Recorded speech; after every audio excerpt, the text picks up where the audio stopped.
নমস্কার বন্ধুরা, চ্যানেলে তোমাদের সবাইকে স্বাগত। আশা করি তোমরা সবাই ভালো আছো। আজকে আমি চলে এসেছি ক্লাস 10 এর বায়ুমণ্ডল এবং বায়ুমণ্ডল চ্যাপ্টার থেকে কতগুলি গুরুত্বপূর্ণ প্রশ্ন নিয়ে। যে প্রশ্নগুলো তোমরা ভালো করে নিলে সেকেন্ড ইউনিট টেস্টে পরীক্ষা সেই সঙ্গে ফাইনালেও প্রচুর প্রশ্ন কিন্তু তোমরা এখান থেকে কমন পেয়ে যাবে। আর বলে রাখি যে আজকে যে ভিডিওটা আমি দিয়েছি এটা নাম দিয়েছি পার্ট 2, এবং এর আগে একটা পার্ট 1 ভিডিও দিয়েছি বায়ুমণ্ডল এবং বায়ুমণ্ডল চ্যাপ্টার থেকে, যেখানে শুধুমাত্র শর্ট প্রশ্ন দেওয়া আছে। তো ওই প্রশ্নগুলো তোমরা যদি দেখতে চাও তাহলে আমি এই যে ভিডিও দিচ্ছি এর ডেসক্রিপশন বক্সে আমি ওই ভিডিওটা লিঙ্ক দিয়ে দেবো, সেখান থেকে গিয়ে তোমরা ওই শর্ট প্রশ্নের ভিডিওটা দেখে নিতে পারবে। আজকে যে ভিডিওটা দেওয়া থাকবে এখানে তোমার থাকছে 2 নম্বরের প্রশ্ন, 3 নম্বরের প্রশ্ন এবং 5 নম্বরের প্রশ্ন। তো এই প্রশ্নগুলো তোমরা ভালো করে দেখে নেবে এবং খাতাতে নোট ডাউন করে নেবে। এখান থেকে অনেক প্রশ্ন তোমরা কমন পেয়ে যাবে। প্রশ্নগুলো ভালো করে এখন থেকে তৈরি করে রাখো, ফাইনালে তোমাদের ভালো রেজাল্ট অবশ্যই হবে। আর বলে রাখি যে যদি আমাদের চ্যানেল বা আমার চ্যানেল যদি তোমার ভালো লেগে থাকে তাহলে অবশ্যই চ্যানেলটা সাবস্ক্রাইব করবে, লাইক করবে এবং বন্ধুদের মধ্যে শেয়ার করে নেবে। তাহলে চলো আর দেরি না করে আমরা ভিডিওটা আরম্ভ করি এবং তোমরা ভিডিওটা প্রথম থেকে শেষ পর্যন্ত ভালো করে দেখে নেবে। দেখি প্রশ্নগুলো আরম্ভ করি। প্রথমে প্রশ্ন দিয়েছি দেখো, সংক্ষিপ্ত প্রশ্নগুলো তোমরা অবশ্যই ভালো করে দেখে রাখবে, এখান থেকে প্রশ্নগুলো কিন্তু আসবেই। প্রথম প্রশ্ন দেওয়া আছে দেখো জেট বায়ুর বৈশিষ্ট্য। তাহলে জেট বায়ুর বৈশিষ্ট্য হিসেবে আগে প্রথমে জানতে হবে কি যে জেট বায়ুটা কি। জেট কথার অর্থ দেখো সংকীর্ণ পথ দিয়ে প্রবল গতিতে যখন বাতাস বের হয়ে যায় সেটাকে বলা হয়ে থাকে জেট।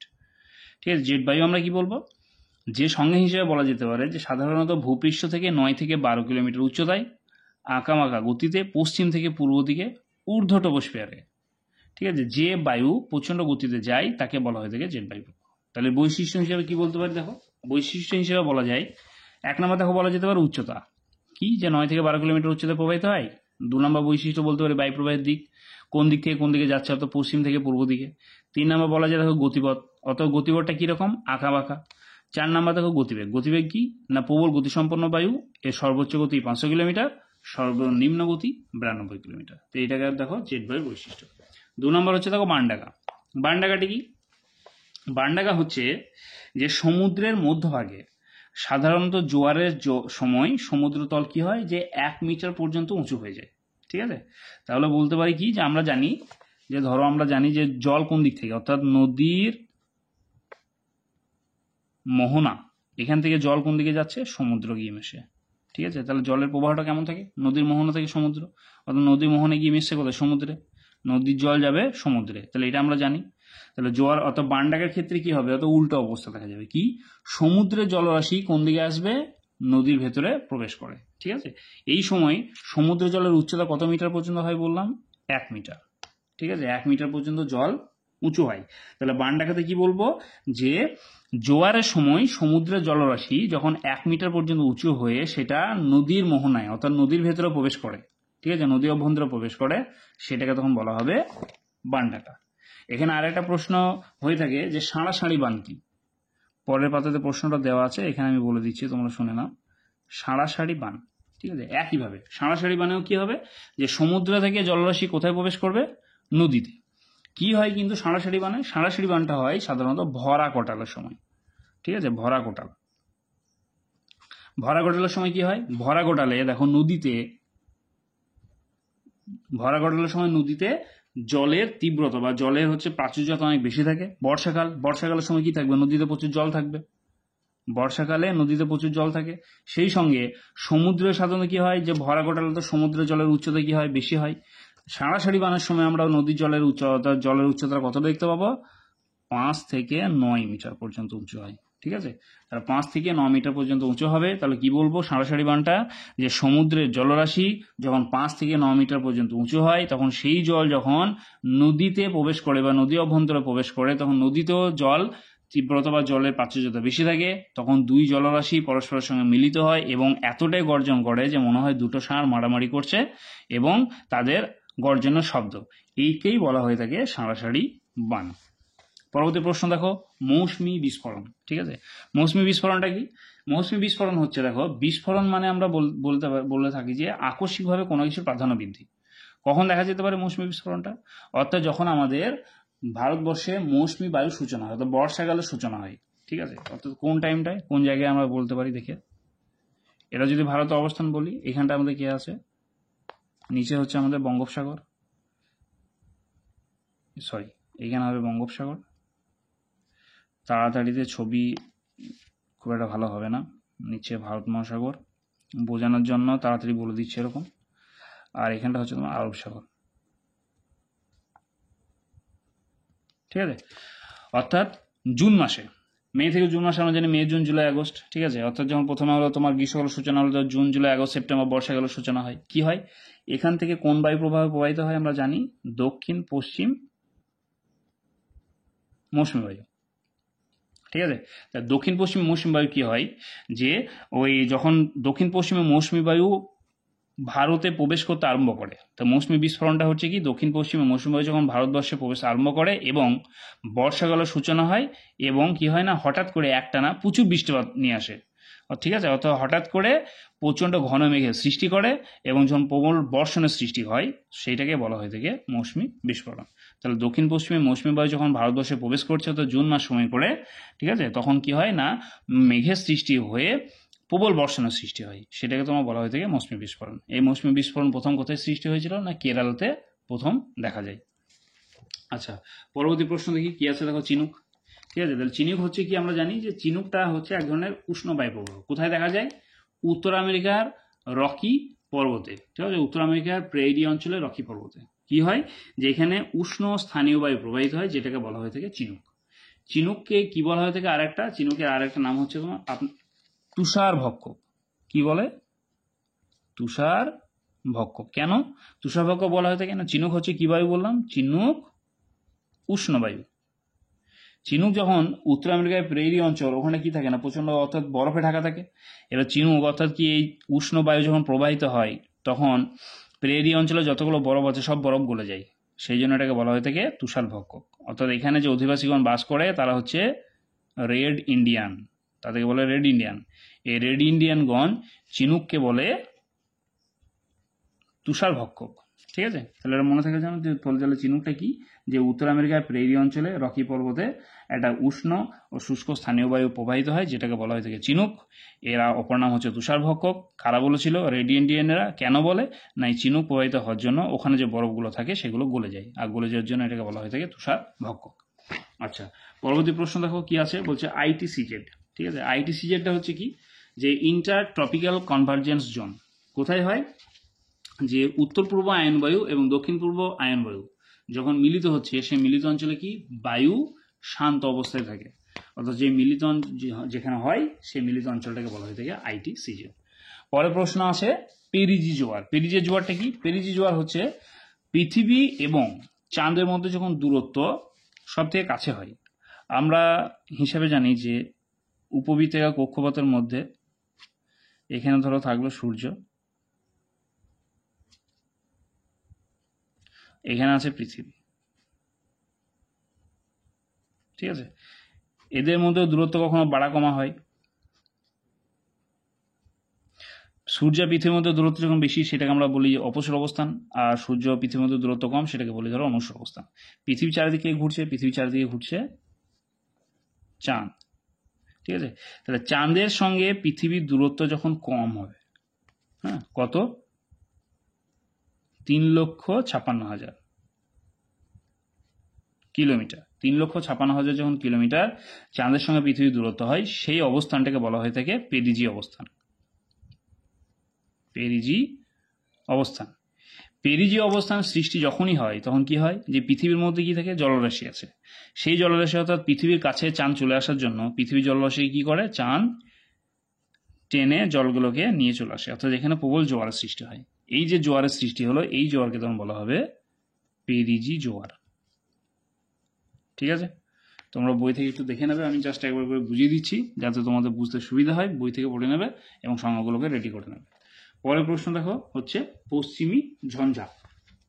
পশ্চিমী ঝঞ্ঝাটা হচ্ছে কি, পশ্চিমী ঝঞ্ঝা আমরা বলতে পারি যে ভূমধ্য সাগর থেকে আগত জলীয়বাষ্পপূর্ণ একটা বায়ুপ্রবাহ যখন শীতকালে উত্তর পশ্চিম ভারতে যে ঝড় বৃষ্টির সূচনা করে, সেটাকে বলা হয়ে থাকে পশ্চিমী ঝঞ্ঝা, ঠিক আছে। তাহলে এটা সৃষ্টি হচ্ছে কোথায়, ভূমধ্যসাগরের সৃষ্টি হয় এবং তারপরে ইরান, আফগানিস্তান, পাকিস্তান এগুলোকে পার করে ভারতে প্রবেশ করে, এবং ভারতে প্রবেশ করার আগে কাস্পিয়ান সাগর থেকে প্রচুর জলীয়বাষ্প নিয়ে আসে, এবং সেই জলীয়বাষ্প থাকার জন্য কি আর্দ্র হয়, ভারতে তখন প্রবেশ করেই শীতল হয়, ঘনীভূত হয় এবং বৃষ্টিপাতের সূচনা করে, ঠিক আছে। আচ্ছা, এরপরে হচ্ছে দেখো লু। লু প্রশ্ন দেওয়া আছে, তাহলে লু হচ্ছে কি, লুকে বলা যেতে পারে যে গ্রীষ্মকালে ভারতের রাজস্থান, উত্তরপ্রদেশ, বিহার, ঠিক আছে, হরিয়ানা, এই ধরনের যে উত্তর পশ্চিম ভারতে ভূপৃষ্ঠের সমান্তরালে কি হয়, একটা উষ্ণ আর শুষ্ক বায়ু প্রবাহিত হয়, এটাকে বলা হয় স্থানীয় বায়ু, সেটাকে তোমার বলা হয়ে থাকে লু। ঠিক আছে। আচ্ছা, এবার হচ্ছে দেখো কি না নিরপেক্ষ আর্দ্রতা।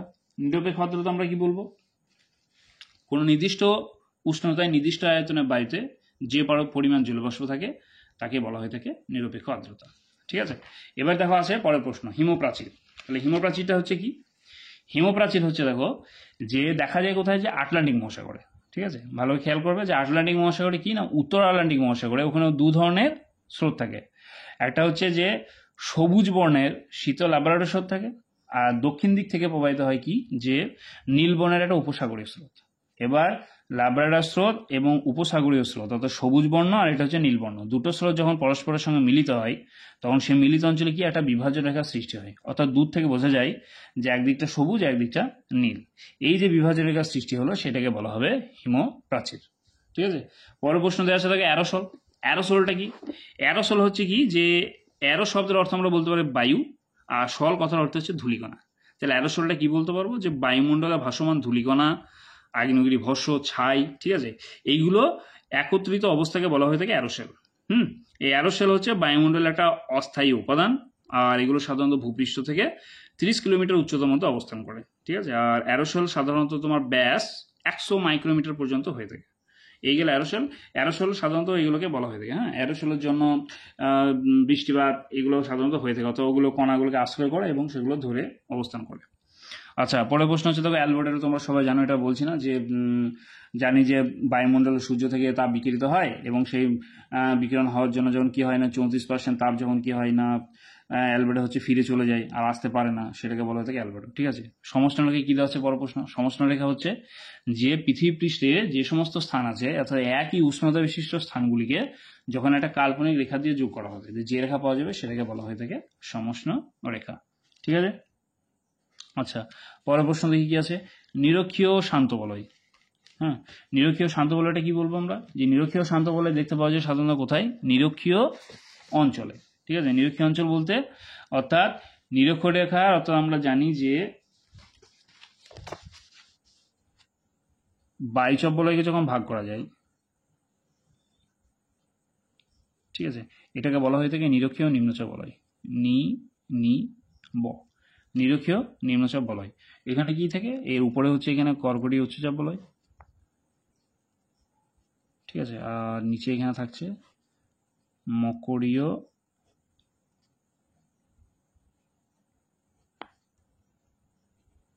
উচ্চচাপ বলয়। কর্কটীয় উচ্চচাপ বলয়, মকরীয় উচ্চচাপ বলয়ের মাঝখানে অর্থাৎ এই পোর্শনটা করে কি থাকে, একটা বায়ু প্রবাহিত হয়, যেটাকে বলা হয়ে থাকে উত্তর পূর্ব আয়ন বায়ু, আর এখানে হচ্ছে দক্ষিণ পূর্ব আয়ন বায়ু। ঠিক আছে। অর্থাৎ আয়ন বায়ু প্রবাহিত হয়। এই উত্তর পূর্ব আয়ন বায়ু, দক্ষিণ পূর্ব আয়ন বায়ু, একটু আগে বলেছিলাম যে আইটিসিজেড যেটা, যে উত্তর পূর্ব আয়ন বায়ু আর এখানে হচ্ছে দক্ষিণ পূর্ব আয়ন বায়ু কি হয়, নিরক্ষীয় নিম্নচাপ বলয়ে এসে মিলিত হয়। এই মিলিত অঞ্চল যেটা, এইটাকে বলা হয়ে থাকে কি, আইটিসিজেড বলেছিলাম। ঠিক আছে। আর এই শান্ত বলয় যেটা, নিরক্ষীয় শান্ত বলয়, সেটা হচ্ছে কি, যে নিরক্ষীয় অঞ্চলে সূর্য, অর্থাৎ কি আমরা জানি যে নিরক্ষীয় অঞ্চলে কি, যে পৃথিবী এখানে সূর্য এখানে সরাসরি লম্বভাবে কিরণ দেয়, তাই তো, কি থাকে এখানে সূর্য লম্বভাবে কিরণ দেয় সারা বছর। অর্থাৎ নিরক্ষীয় অঞ্চলের দিন রাত্রি আমরা কি জানি, যে নিরক্ষীয় অঞ্চলে উষ্ণতা বা ঋতু পরিবর্তন হয় না। ঠিক আছে। সারা বছর দিন রাত্রি একই থাকে। এবার কি বলতে পারি, যে নিরক্ষীয় শান্ত বলয়টা হচ্ছে তাহলে যে নিরক্ষীয় অঞ্চলে সূর্যরশ্মি সারা বছর লম্বভাবে কিরণ দেওয়ার ফলে এখানে উষ্ণতা খুব বেশি হয়, তাই বায়ু সহজে উষ্ণ এবং হালকা হয়ে কি হয় না উপরের দিকে উঠে চলে যায়। অর্থাৎ যখনই আমরা জানি যে বায়ু যখনই উষ্ণ এবং হালকা হবে নিচে কিন্তু থাকতে পারবে না, অর্থাৎ ভূপৃষ্ঠ নিচের দিকে কি থাকে না শীতল বায়ু এবং ভারী বায়ু থাকে, আর উপরের দিকে কি থাকে উষ্ণ হালকা বায়ু। ঠিক আছে। তাহলে যখন লম্বভাবে কিরণ দেওয়ার ফলে উষ্ণতা বেশি হলো, বায়ু উষ্ণ হালকা হয়ে উপরের দিকে উঠে যায়, আর বায়ুর ঊর্ধ্বমুখী স্রোত দেখা যায়, তখন কি না ভূপৃষ্ঠের সমান্তরালে, ঠিক আছে, এই সে সমান্তরাল, এই সমান্তরালে কিন্তু বায়ু কোনো প্রবাহিত হয় না, কি থাকে, বায়ু সবসময় উপরের দিকে অথবা উলম্বভাবে প্রবাহিত হয়। ঠিক আছে।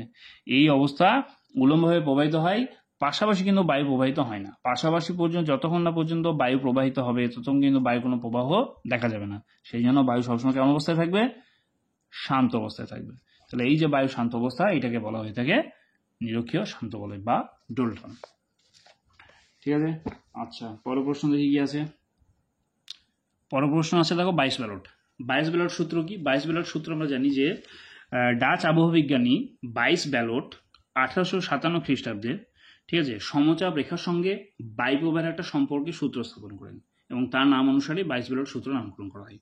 সূত্রটাতে কি বলা আছে দেখো, এখানে দেখো আর ছবি এঁকেছি আমি মানে বোঝানোর জন্য আর কি, ঠিক আছে, যে উত্তর গোলার্ধে, ঠিক আছে, উত্তর গোলার্ধে বায়ু প্রবাহের দিকে, অর্থাৎ বায়ু যে দিক থেকে প্রবাহিত হচ্ছে, তাহলে এখানে দেখো তীরচিহ্ন দিয়েছি কি না, বায়ু এই দিক থেকে এই দিকে প্রবাহিত হচ্ছে, তাহলে বায়ু প্রবাহের দিকে যদি আমি পিছন ফিরে দাঁড়াই, দেখো এটা মাথার চুল আর কি, পিছন ফিরে দাঁড়িয়ে আছে লোকটা, ঠিক আছে, এবার যদি পিছন ফিরে দাঁড়ানো হয় কি হয়, দেখা যাচ্ছে কি যে ডান দিকের তুলনায়, অর্থাৎ ডান দিকের তুলনায় বাঁ দিকে বায়ুচাপ কি হবে, কম, বায়ুচাপ কম অনুভূত হয়, ডান দিকে কি বেশি, ঠিক আছে। তোর মনে থাকবে তাহলে বাইস ব্যালট কি বলেছে যে তার মতে যে বায়ু প্রবাহের দিকে, ঠিক আছে, উত্তর গোলার্ধে বায়ু প্রবাহের দিকে পিছন করে দাঁড়ালে, অর্থাৎ যদি পিছন ফিরে দাঁড়ানো হয় কি হবে, যে বাঁ দিকে বায়ুচাপটা কম অনুভূত হয় এবং ডান দিকে বায়ুচাপটা বেশি অনুভূত হয়, ঠিক আছে, এইটাকেই বলা হচ্ছে বাইস ব্যালট। আর দক্ষিণ গোলার্ধে কি হবে, এর ঠিক বিপরীত অবস্থা, ঠিক আছে, দক্ষিণ গোলার্ধে এর বিপরীত অবস্থা। তা বিপরীত অবস্থা মানে কি, ডান দিকে হবে বায়ুচাপ কম এবং বাঁ দিকে হবে বায়ুচাপ বেশি, ঠিক আছে, তাহলে এই গেল বাইস ব্যালট। পরবর্তী প্রশ্ন আছে দেখো ফেরেলের সূত্র। ফেরেলের সূত্রটা একইভাবে, ফেরেল কি না, ফেরেল হচ্ছে যে কোরিওলিস বলের একটা যে ধারণা সে সম্পর্কে নতুন একটা সূত্রের অবতারণা করেন, ঠিক আছে। ফেরেল কি বলেন যে পৃথিবীর আবর্তন গতির ফলে যে কোরিওলিস বল সৃষ্টি হয় তার প্রভাবে বায়ু উচ্চচাপ থেকে নিম্নচাপের দিকে প্রবাহিত হওয়ার সময় সোজাসুজি প্রবাহিত না হয়ে উত্তর গোলার্ধে ডান দিকে মেঘে প্রবাহিত হয় এবং দক্ষিণ গোলার্ধে বাঁ দিকে মেঘে প্রবাহিত হয়, একে বলা হয় থেকে ফেরেলের সূত্র, ঠিক আছে। পরের প্রশ্নটা কি আছে দেখি, তারপর দেখো আছে আশ্বিনের ঝড়। আশ্বিনের ঝড় তোমরা সবাই জানো, এটা নতুন করে বলার কিছু নেই, বই আছে, ঠিক আছে। পরের প্রশ্ন দেখা হচ্ছে গর্জনশীল চল্লিশা। গর্জনশীল চল্লিশা হচ্ছে যে পৃথিবী দক্ষিণ গোলার্ধের স্থলভাগ অপেক্ষা আমরা কি দেখতে পাই যে জলভাগের পরিমাণটা বেশি আছে, ঠিক আছে, জলভাগের পরিমাণ বেশি থাকার জন্য উত্তর পশ্চিমা বায়ু মকরীয় উচ্চচাপ বলয় থেকে কুমির বৃত্ত প্রদেশ নিম্নচাপ বলয়ের দিকে, ঠিক আছে, প্রবাহিত হওয়ার সময় কি করে যে যখন 40 ডিগ্রি দক্ষিণ অক্ষরেখাকে পার করে তখন প্রচণ্ড গর্জন করতে করতে প্রবাহিত হয়, ওই জন্য 40 ডিগ্রি দক্ষিণ অক্ষরেখাকে বলা হয় গর্জনশীল চল্লিশা। এখানে আরেকটা প্রশ্ন হয়ে যায় যে ভয়ঙ্কর পঞ্চাশিয়া কি, তাহলে একইভাবে বলবে যে যখন ওই পশ্চিমা বায়ুপ্রবাহ 50 ডিগ্রি অক্ষরেখাকে পার করে তখন সেটাকে বলা হয় থেকে ভয়ঙ্কর পঞ্চাশিয়া, আর যখন 60 ডিগ্রি অক্ষরেখাকে পার করে তখন সেটাকে বলা হয় থেকে তীক্ষ্ণ চিৎকারকারী 60, ঠিক আছে, তাহলে এটা গেল গর্জনশীল চল্লিশা। বেশ, এর পরের প্রশ্ন কি আছে দেখি, পরের প্রশ্ন হচ্ছে দেখো শৈবাল সাগর, ঠিক আছে, যে শৈবাল সাগর কাকে বলে। শৈবাল সাগরটা হচ্ছে দেখো কিন্তু খুব ইম্পর্টেন্ট একটা জিনিস, তোমাদের পরীক্ষা আসার মতো প্রশ্ন।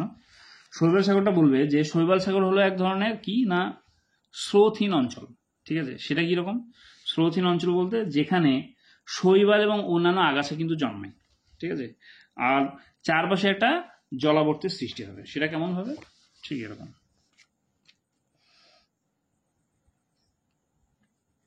ঠিক আছে, এই মাঝখানটাকে আমরা বলতে পারি শৈবাল সাগর।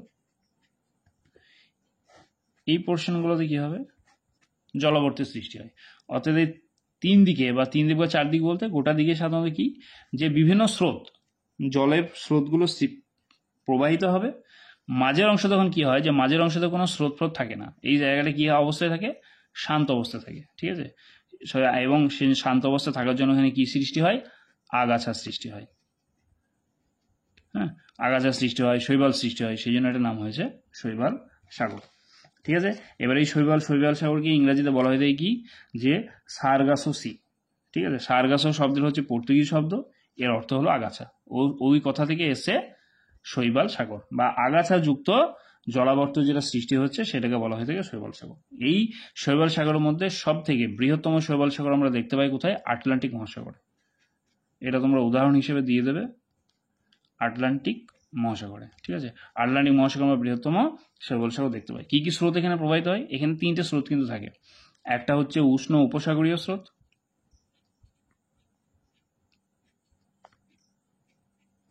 তাড়াতাড়ি লেখা কিছু বোঝা যাচ্ছে না, একটু ধরে নিও, ঠিক আছে, 2 নম্বর হচ্ছে ক্যানাডি স্রোত, আর 3 নম্বর আমরা দেখতে পাই উষ্ণ নিরক্ষীয় স্রোত,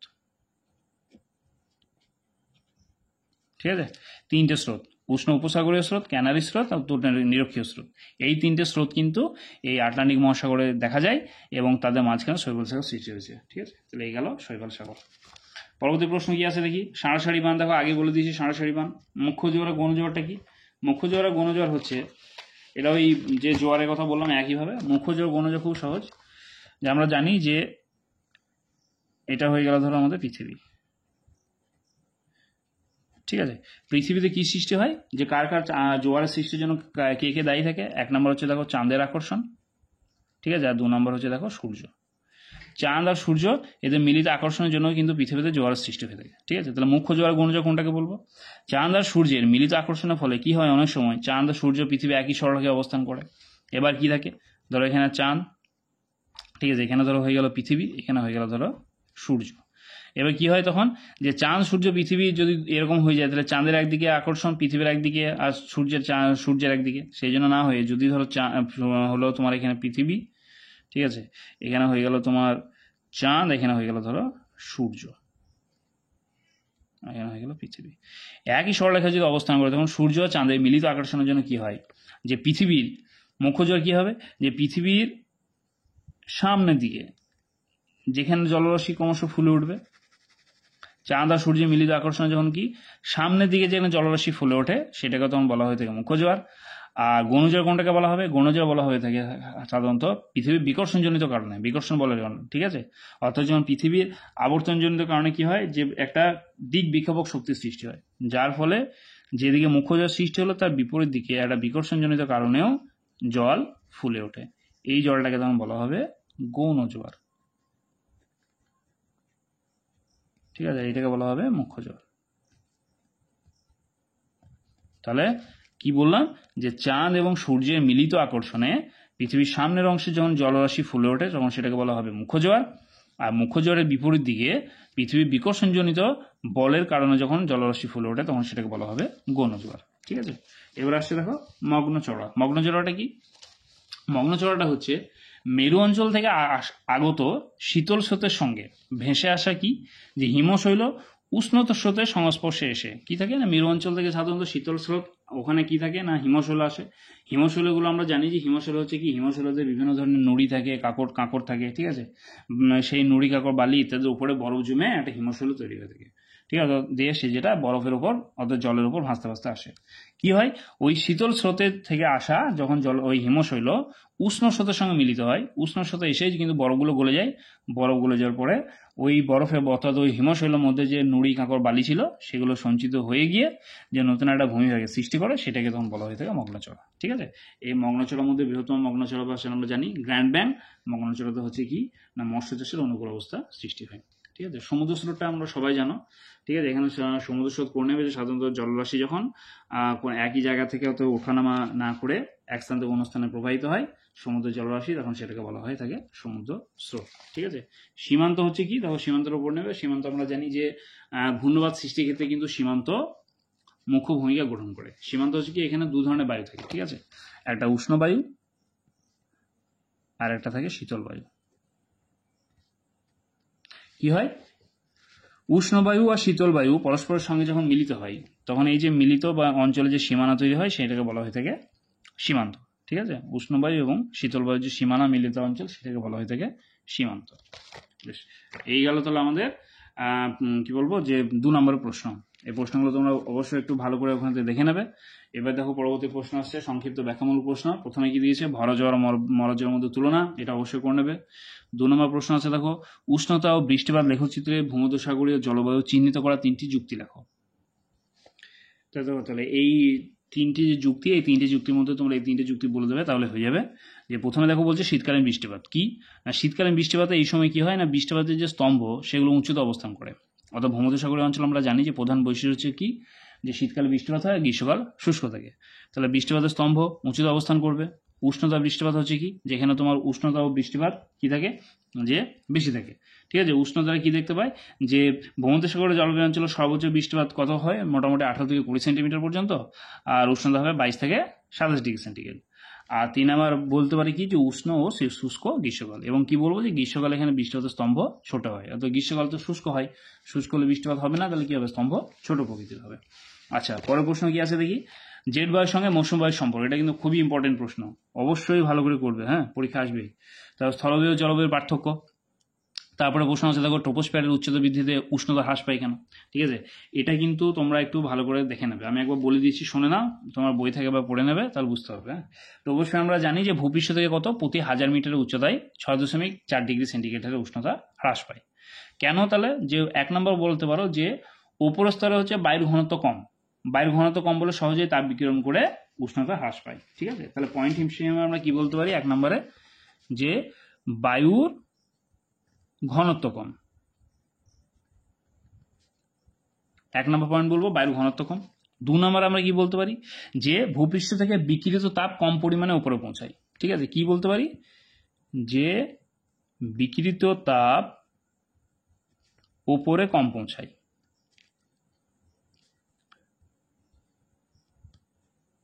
ঠিক আছে, 3 নম্বর আমরা কি বলতে পারি, যে উপরের স্তরে বায়ুতে ধূলিকণা কম, ধূলিকণা কম থাকে বলে কি তাপ শোষণ ও সংরক্ষণ ক্ষমতা কম হয়। তাহলে কি বলবে, যে উপরের স্তরের বায়ুতে ধূলিকণা কম থাকে, ধূলিকণা কম থাকে।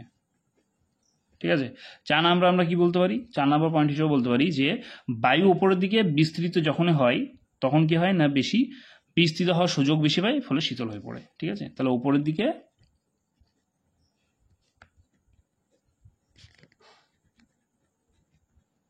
বায়ুর বিস্তার বেশি হয়।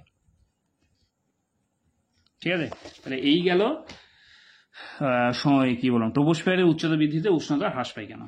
পরে প্রশ্ন দেওয়া আছে দেখো, সমুদ্র তরঙ্গ ও সমুদ্র স্রোতের পার্থক্য। ঠিক আছে, তাহলে এটা তোমরা করে নেবে, যে সমুদ্র তরঙ্গ সমুদ্র স্রোত। একটু আগে বললাম যে সমুদ্র তরঙ্গ আর স্রোত বলতে কি বলবো, যে তরঙ্গ হচ্ছে যে সমুদ্রের জলরাশি যখন একই স্থানে ওঠানামা করে। ঠিক আছে, অর্থাৎ আমরা যে সমুদ্রের জলে যে ঢেউ আমরা দেখতে পাই, কিন্তু যখন জলরাশিটা কোনো স্থানে নেমে একই স্থানে ওঠানামা করছে, তখন সেটাকে বলা হবে তরঙ্গ। ঠিক আছে, অর্থাৎ এইভাবে কিন্তু জল যাচ্ছে, ওই যখনই জল যাচ্ছে এইটাকে বলবো আমরা স্রোত। ঠিক আছে, আর এই যে উপরে ওঠানামা করলো এটাকে বলবো তরঙ্গ। তাহলে এটাই হচ্ছে মেন, বাকিটা তোমরা বই থেকে দেখে নেবে। তাহলে তরঙ্গ হলো কি, যে জলরাশি যখন এক স্থানে উপরে আর নিচে ওঠানামা করছে সেটাকে বলা হবে তরঙ্গ। আর যখন জলস্রোত জলরাশি যখন এক স্থান থেকে আর এক স্থানে প্রবাহিত হয়ে যাচ্ছে তখন সেটাকে বলা হবে স্রোত। ঠিক আছে, বেশ। পর প্রশ্ন দেওয়া আছে দেখো, নিউ ফাউন্ডল্যান্ড উপকূলে ঘন কুয়াশা আর ঝড়ঝঞ্ঝা হয় কেন। ঠিক আছে, তা নিউ ফাউন্ডল্যান্ড উপকূলে ঘন কুয়াশা ঝড়ঝঞ্ঝা হওয়ার কারণ, নিউ ফাউন্ডল্যান্ড কি আমরা একটু বলে দিচ্ছি, শুনে নাও।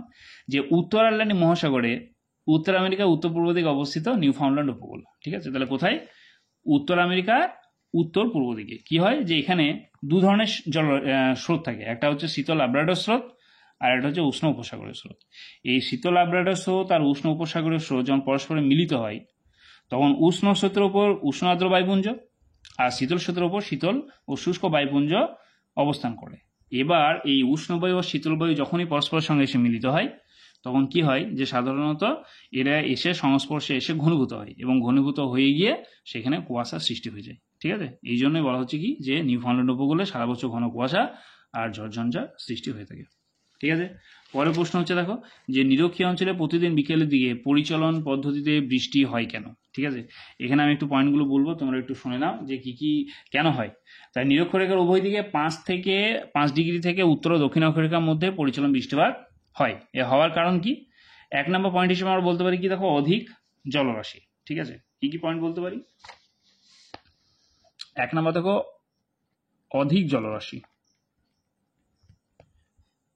ঠিক আছে, অধিক জলরাশি কি, যে নিরক্ষীয় অঞ্চলে স্থলভাগের তুলনায় কি আছে, জলভাগের পরিমাণ বেশি আছে, ফলে বাষ্পীভবন ও ঘনীভবনের পরিমাণও বেশি হয়, যার জন্য কি এখানে বৃষ্টিপাতের পরিমাণ বেশি হয়। ঠিক আছে, 2 নম্বর পয়েন্ট কি বলতে পারি, দেখো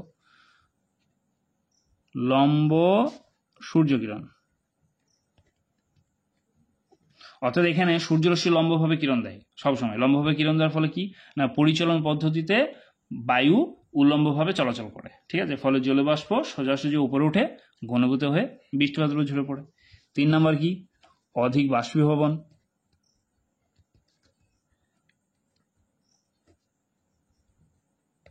অধিক বাষ্পীভবন। কি, নিরক্ষীয় অঞ্চলে গড় উষ্ণতা বেশি থাকে, ঠিক আছে, এখানেও সেই জন্য বাষ্পীভবনের পরিমাণও বেশি, আর এই কারণে ঘনীভবন বেশি হয়ে পরিচলন বৃষ্টিপাত হয়। 4 নম্বর পয়েন্ট আমরা কি বলতে পারি? 4 নম্বর বলা যেতে পারে সর্বাধিক আপেক্ষিক আর্দ্রতা।